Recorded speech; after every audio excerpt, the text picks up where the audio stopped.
ඔන්න එකෝමත් එක කාලෙක ඈත ගමක ජීවත් වුණා බට්ටි කියලා ලස්සන පුංචි ගැහැණු ළමයෙක්. මේ පුංචි බට්ටිගේ අම්මයි තාත්තයි එයා පුංචි කාලෙදිම මිය ගිහින්. ඉතින් මේ කටකාර බට්ටි හැදුන වැඩුනේ එයාගේ ආච්චි අම්මා ළඟ. ආච්චි අද මොනවද කන්න තියෙන්නේ? මගේ පැටිය ආවද? ඔහේගේ මාමාද රස කෑමක් තමයි ගෙනත් තියෙන්නේ. අනේ ආච්චි අගේ නොකර දෙන්නකෝ. මෙන්න. ඊරිඟු පොරි ආච්චිත් කන්න. මට එපා පැංචෝ. මේ බට්ටියෝ. ඇයි ආච්චි? අද ඉස්කෝලේ යද්දි යසවති නැන්ද හම්බුනාය. ඔව් ආච්චි.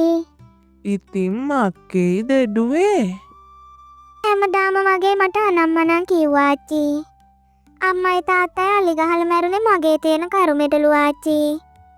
මගේ තියෙන කරුමක්කාරකමටලු මාමටත් කසාද බඳින්න වෙන්නේ නැත්තේ. අනේ මගේ දරුවෝ. ඔහේගේ හිත රිදුනද මයි පුතේ. අනේ නෑ ආච්චි. ගමේ අය හැමදාම මේ වගේ දේවල් කියලා බරින එක මට දැන් පුරුදුයි ආච්චි. ආච්චි මං ගිහින් මිදලතු ගන්නද? ඕන්නෑ දරුවෝ. පොතක පතක වැඩප්පලක් කරගෙන ඉන්න මෙන්න මේ ගෙට වෙලා. මං ඕක හීන් සීරුවේ අතු ගාලා දාන්නම්. ආච්චි ඒ ගමන මොකද? ආච්චි මාමට කියන්නකො නැන්ද කෙනෙක් ගේන්න කියලා. මටත් අම්ම කෙනෙක් නෑනේ ආච්චි. ඉතින් මාම නැන්ද කෙනෙක් ගෙනාවම මාව ආදරෙන් බලාගනී. ඒකම තමයි කෙල්ලේ අපිටත් තියෙන බය. ඒ වගේ හොඳ කෙනෙක් අද කාලේ කොහෙන් හොයන්නද කෙල්ලේ?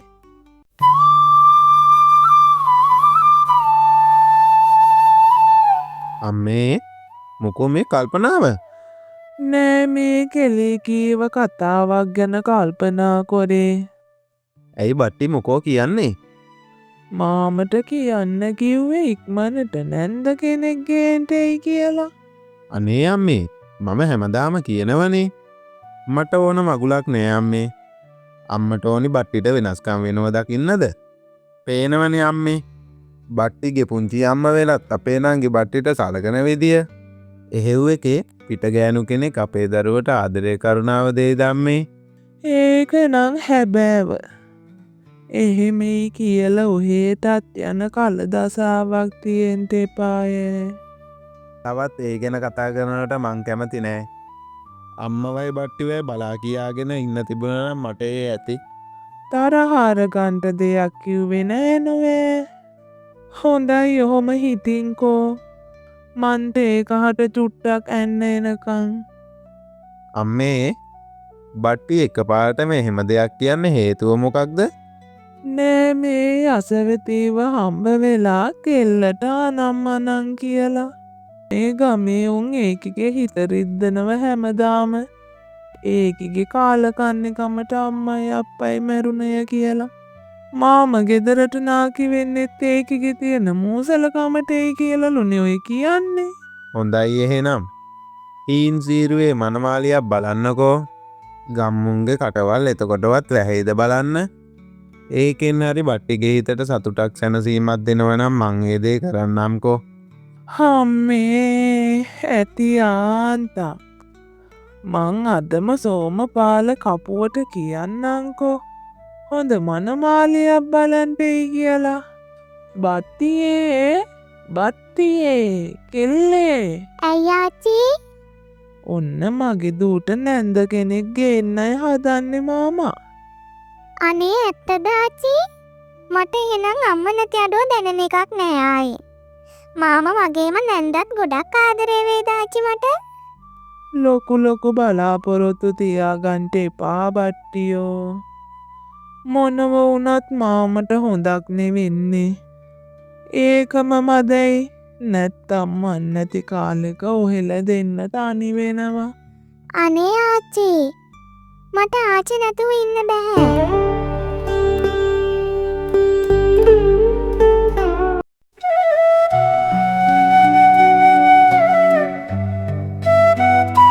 අම්මේ මේ මාලනේ මං ඒත් බැලුව කවුද කියලා.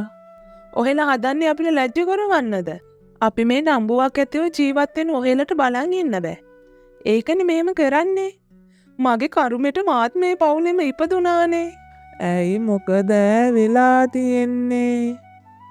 කෑනොගා කාරණේ කියලා හිතින් වහෙන් ඔරෝ නැතුව කියන දෙයක් කෙලින් කියන්න කෙල්ලේ. මේකයි අම්මේ. අයියට මනමාලියක් බලනවා කියලා ගමේ මේ යන කටකතාව ඇත්තක්ද? ඒකද? ඔව්. ඒකගෙත් වයස යනව නොවේ. වයසට ගියාම වතුර ඩිංගක්වත් දෙන්න කවුරු හරි ළඟ ඉන්න එපාය. දැන් මොන මගුලක්ද? හරි වයසේදී පෙළවහක් කරගන්නේ නැතුව නාකි වුණාට පස්සේ මගුල් හොයනවා. අනේ ලැජ්ජාවක් කියලා දෙයක් ඇත්තෙම නෑනේ. ඒ ගැන අයිය බලාගනි. ඔහේ පැහෙන්න නැතුව ඉන්නකෝ. ඒ ගැන අයිය බලාගන්න ඉනන් තමයි. හැබැයි ඉතින් බට්ටිට තමයි යන්න එනමන් නැති වෙන්නේ. මේම වගේ නම් ඔය පිටින් එන අය බට්ටිව බලාගනී කියලා නම් හිතන්න එපා. අපේ ඉතින් ඒ ගැන මොකට කතා කරනවද? මන් දන්නත ඔහේගේ ආදරේ කරුණාව. ඒ වගේ ආදරයක් නම් බට්ටිට ලැබුණ නැති වුණාට කමක් නෑ හැබැයි. ඇයි අම්මේක නෝන්ඩියට වගේ කියන්නේ? නෑ එහෙම එකක් නෑ. අයියගේ කසාද ගැන ඔහෙල කලබල වෙන්න කාරි නෑ. ඒක අයිය බලාගනි. අයියට කියලත් ජීවිතයක් තියෙන්ට එපාය. මේ ගෝව කොහෙන්ද? ගෙදර උයන්න කියලා මොනවත් නෑ. මේ එලවලු ටික මං අරන් යනවා. ඔය අයියගේ වගාවේ එළවලු. තක්කාලි ටිකකුත් ඇති අරන් යන්ට. එන වගක් දන්නවනම් කිරි හට්ටියක් තියා තියන්න තිබුණා. කිරි? ඒ කොහෙන්ද? අයිය හරක් බානක් ගෙනාවනවේ. අයියට එහෙනම් සරුයි වගේ. මං ආයි වෙලාවක එන්නංකෝ. කිරි හට්ටියක් දෙකක් තියා තියන්නකෝ එහෙනම්. මයි යනවා අම්මේ. හොඳයි එහෙනම්. මාසෙට සැරයක්වත් ඇවිත් එළවලු ටිකක් එහෙම අරන් යන්න. ඕක ඉතින් කියන්නත් දෙයක් තාච්චි. පුංචි ඉතින් සතියට දෙපාරක් විතර එනවනේ. ඒ අවම අරන් යන්නේ. මොනව නැතක් කටනන් තියෙනවා. ඔන්න ඉතින් සෝමපාල කපු මහත්තයා සිරිපාලට ගැලපෙන ලස්සන මනමාලියක් බැලුවා. ඉතින් සිරිපාලගේ ගෙදරින් මනමාලි බලන්න ගියා. දෙපාර්ශවයම මේ මංගල්ලට කැමති වුණා. ඒ විතරක් නෙමෙයි වැඩි දවසක් යන්නත් කලින් මේ දෙන්න විවාහ වුණා. අපේ මහත්තයා ආවද? ඇඟපොත හොදන් එන්නකෝ මහත්තයා. මං තේ කහට එකක් වක් කරන්නම්. හොඳයි සුමනා. කෝ බට්ටි කෙල්ල? ඔය කාමරයට වෙලා පාඩම් කරනවා. එහෙමද? බට්ටි කරදර කරාද සුමනට? අනේ නෑ සිරිපාල. හරිම අහිංසක දරුවෙක්. මට හරිම ආදරේ. මගේ පස්සෙන්මයි. ගෙදර වැඩපොළවලටත් උදව් කරන්නම් කියලා පොරේ මාත් එක්ක. අනේ ඒ චූටි අත් දෙකෙන් මං කොහොමද වැඩ ගන්නේ? මට ඒ වචනය හෙද්දි සතුටුයි සුමනා. අයිය නැති වුණ දවසේ ඉඳලා ඒ පොඩි දරුවට තාත්තෙක් උනේ මං. සුමනත් ඒ දරුවට වෙනස්කමක් නොකර අම්මගේ අඩුව නොදැනෙන විදියට ආදරෙන් ඉන්න සුමනා. අනේ ඔව් අපේ මහත්තයා. මගේ වෙනස්කමක් වෙන්නේ නෑ ඔහෙල කාටවත්ම. අලුත් මනමාලිගේ අතින් ඔයපු කෑම කන්න හැමෝම ගොඩක් ආශාවෙන් හිටියේ. ඉතින් සුමනත් දන්න වැඩ කෑලි ඔක්කොම දාලා උයන්න පටන් ගත්තා. අම්මේ එන්න කෑම කන්න. සිරිපාල මෙන්න බත් එක වෙදුවා. කාලා කියන්නකෝ රහ කොහොමද කියලා. කෝ සුමනා බට්ටි කාලද? මම බට්ටිට කවන්නම් සිරිපාල. ඒ හැටි කරදර වෙන්න ඕනේ. බට්ටික බෙදලා දුන්න නම් බට්ටිට තනියම කන්න පුළුවන්. ඒකට කමක් නෑ සිරිපාල. අම්මත් නැති දරුවනේ. මං කවද්ද එයාට සතුටු හිතේ. දැන් කන්නකො සිරිපාල. සුමනා තව ලුණු තිබුණද සුමනා? ඇයි සිරිපාල ලුණු මදිද? කලබලයට උයපු නිසා ලුණු බලන්නත් බැරි වුණා. ඉන්න මං තව ලුණු ටිකක් දාන්නම්. අනේ එපා සුමනා. චුට්ටක් කාලා බලන්නකෝ.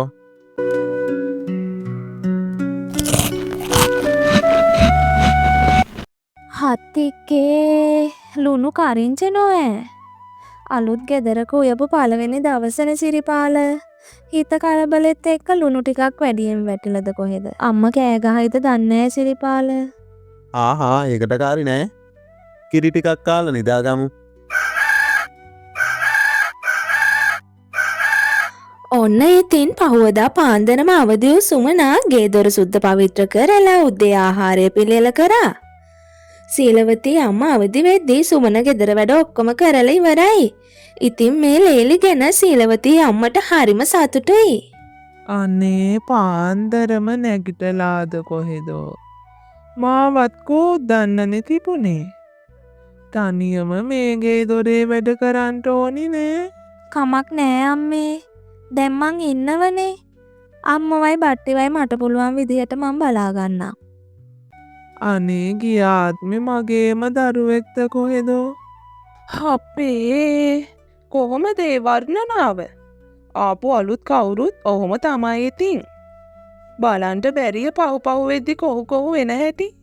නංගී එන්න ගෙට. මේ අලුතෙන් ආපු අය මට ගෙටෙන්ට කියන්න ඕනි නෑ. මේ ගෙදර අවුදු ගානක් ඉඳලා තමයි මාත් ගියේ. කන්න මොනවා හරි තියෙනම් බෙදලා ගන්න අම්මේ. හරිම බඩගිනි. ආමෙන්න.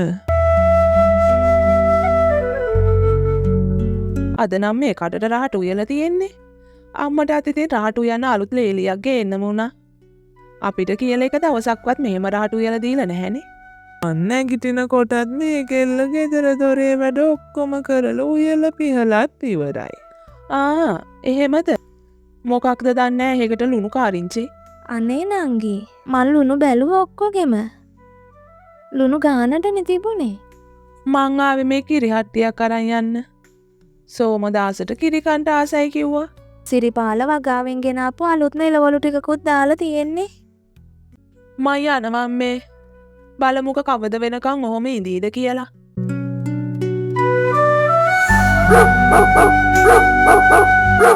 මොකෝ මාලා මේ තරහෙන් පුපුරන්නේ? මැදෑ අම්ම නැති කාලෙක ගේ දොර ලියාගන්න හිටිය. අයියට කසාදයක් කරලා දුන්න එකෙන් ඒ හැමදේම නැති වෙලා ගියා. දැන් ඉතින් ඒ ගේ දොර අර අලුතින් ආපු එකීටනේ. ඒක නම් ඇත්ත මාලා. මාත් ඒ ගේ කෑල්ලට හැගහගෙන හිටියේ. අර හිඟන පැටියටත් පණ ඇරලලු. දැන් නම් ඉතින් එලවන්නවල් ලේසි වෙන එකක් නෑ. මොකක් හරි කරන්න ඕනි මේකට. මං කියන්නද හොඳ අදහසක්?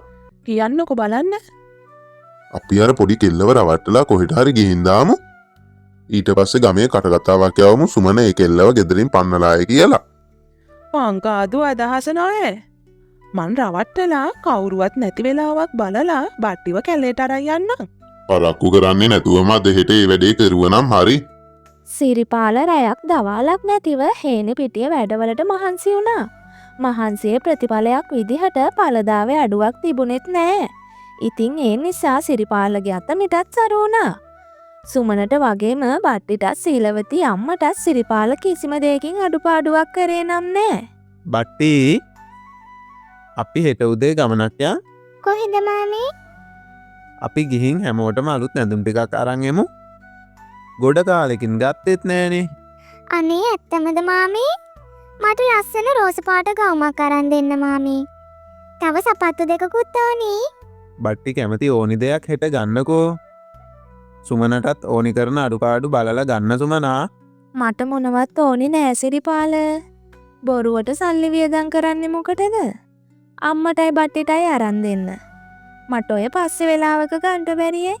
අනේ එහෙම හරියන්නේ නෑ. මේ සැරේ බය වෙන්න කාරි නෑ. ගොවිතැන් ඔක්කොම සරුයි. සුමනගේ තියෙන වාසනාවටද කොහෙදෝ මේ පාර වගාව සරුුණේ. පහුවදා උදේ සිරිපාල ටවුමට යන්න සූදානම් වුණා. බට්ටි කෝ නැකිටින්න දරුවෝ. මගේ බඩ රිදෙනවා මාමේ. සුමනා මේ බට්ටිගේ බඩ රිදෙනවා කියන්නේ? ඔව් සිරිපාල. මං ඉඟුරු කෑල්ලක් කොටල ඉස්ම ටික බොන්න දුන්නා. දැන් අඩුවේ. සිරිපාල අම්මත් එක්ක ටවුමට ගිහින් එන්නකෝ. මං බට්ටි එක්ක ඉන්නම්. එහෙම කමක් නැද්ද සුමනා? අපි එහෙනම් හෙට යමු. නෑ කමක් නෑ සිරිපාල. අම්මත් ලෑස්ති වෙලා සිරිපාල එනකන් අන්න මිදුලට වෙලා බලන් ඉන්නවා. අම්මත් ආස ඇතිනේ. කාලකින්ලුනේ ඇඳුමක් ගන්න යන්නෙත්. ගිහින් එන්න සිරිපාල එහෙනම්. හොඳයි එහෙනම්. පුතේ බට්ටි දැන් කොහොමද පැටියෝ? අනේ තාම රිදෙනව නැන්දේ. හරි පුතේ බෙහෙත් බිව්ව විතරනේ. තව චුට්ටකින් හරියයි. හරි නැන්දේ. පුතේ මන් දර කෑලි 2-3ක් අඩන් එන්න යනවා වත්ත පහලට. කොහෙවත් යන්න නැතුව මං ඉක්මනට ගිහින් එනකම් පරිස්සමට ඉන්න ඕනි. හා නැන්දේ. ඔන්න ඉතින් සුමන ගෙදරින් එළියට යනකම් බලන් ඉඳපු මාලා ඉක්මනට ගෙට රිංගනවා. බට්ටි පුතේ. ඇයි පුංචි? අනේ ඇයි මේ මගේ දරුවෝ? මගේ බඩ රිදෙනව පුංචි. අනේ මගේ දරුවා. මේ ගෙදර මිනිස්සුන්ට මේ නොදන්න පැටිය ගැන ගානක්වත් නැති හැටි. අපි යම් පුතේ බෙහෙත් ටිකක් ගන්න. නැන්ද බෙහෙතක් හදලා දුන්න පුංචි. ඔය ගොඩ වෙදකම් කරලා හරියන්නේ නෑ ඕවට. කො නැගිටින්න. ඉක්මනට යන්. ඔන්න ඉතින් කපටි මාලා බට්ටිට බොරු ආදරයක් මවාපාලා බට්ටිවත් අරගෙන කැලේ පැත්තට යනවා. අසරණ බට්ටි හරිම අමාරුවෙන් කැලේ ගොඩාක් දුර ඇවිදගෙන ආවා.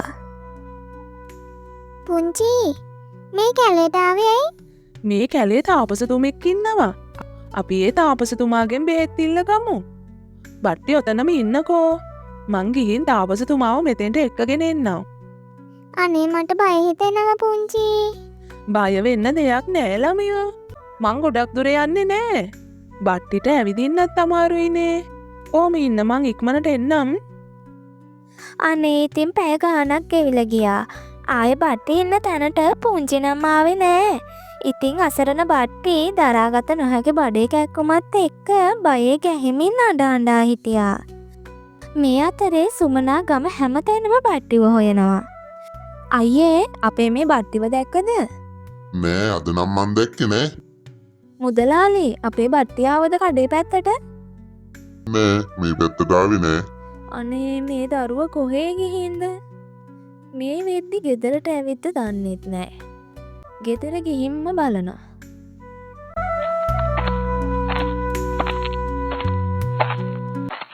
අපි ඒත් බැලුව කොහෙද ගියේ කියලා. කෝමේ දඟමල්ල? මේ බට්ටි ගෙදර නැද්ද සිරිපාල? නෑ ඇයි සුමනා? බට්ටි ඔහෙත් එක්ක ගියේ නැද්ද? මේකයි සිරිපාල. මන් දර කඩන් එද්දි බට්ටි ගෙදර හිටියේ නෑනේ. ගෙදර හැම තැනම බලලා බැරිම තැන පාරට ගියේ. කම්මැලිකමට සෙල්ලම් කරන්නවත් ගිහින්ද බලන්න. ඒත් ගමේ කවුරුවත්ම බට්ටිව දැකලා නෑ සිරිපාල. මොකක්? අනේ මගේ කෙල්ල. කොහේ ගියාද මේ දරුවා? අනේ අම්මේ කලබල වෙන්න එපා. අම්මා අසනීපෙන් ඉන්නේ. අපි තව ටිකක් හොයලා බලමු අම්මේ. නංගිලගේ ගෙදර ගියාවද්ද දන්නේ නෑනේ. අපි එහෙට ගිහින් බලමුද සිරිපාල? අනේ ඒක හොඳයි දරුවෝ. විගහට ගිහින් බලලා එන්න සිරිපාලයෝ. මේ කෙල්ල කොහේ ගිහින්ද? හොඳයි අම්මේ. යන් සුමනා.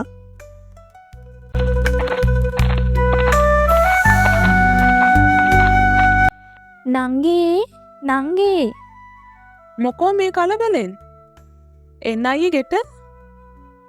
නෑ කමක් නෑ නංගී. මේ පැත්තට බට්ටි ආවද කියලා බලන්න අපි මේ තකහණිය ආවේ. බට්ටි? නෑ මෙහෙ ආවේ නෑ. ඇයි ඒ ගෙට මොකයි වෙලා තියෙන්නේ? අනේ බලන්නකෝ නංගී මේ කෙල්ල කොහේ ගියාද කියලා නෑ නොවේ.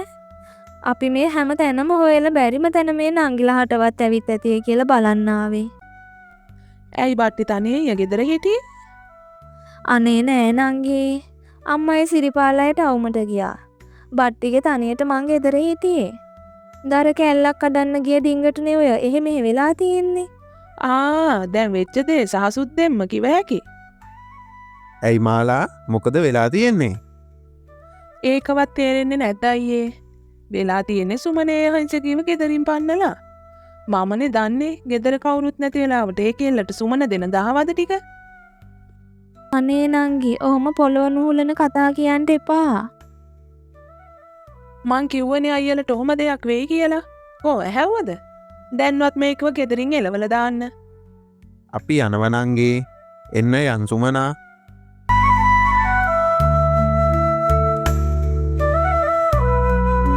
ඉතින් ඔන්න පහුවදා පාන්දර වෙනතුරුත් බට්ටි ගෙදරාවෙ නම් නෑ.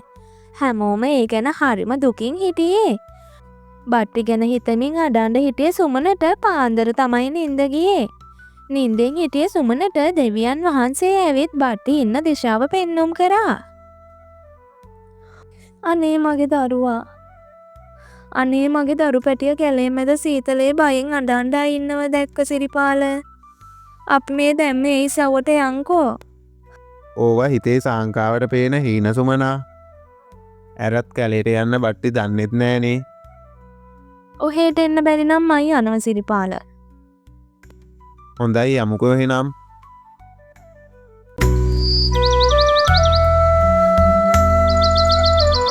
ඕ තව කොච්චර කියලා දුර යන්නද? අනේ තව චුට්ටක් ඉස්සරහට ගිහින් බලමු සිරිපාල. මගේ හිත කියනවා මගේ දරුව මේ හරියම ඇති කිය.